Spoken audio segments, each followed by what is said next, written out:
నియోజకవర్గం వేటపాలెం మండలంలో చల్లారెడ్డిపాలెం పంచాయతీ పరిధిలో కొత్తగా ప్రారంభించిన పెట్రోల్ బంక్లో బుధవారం తెల్లవారుజామున ఉద్రిక్తత నెలకొంది.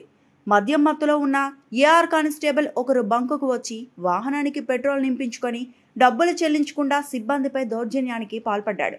తాను పోలీసునని డబ్బులు అడుగుతావా అంటూ బంక్ సిబ్బందిపై దుర్భాషలాడి అక్కడ సామాగ్రిని ధ్వంసం చేశాడు.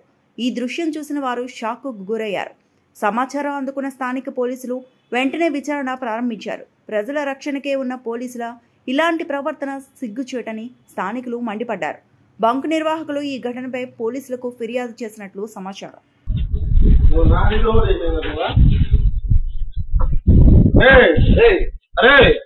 డిపార్ట్మెంట్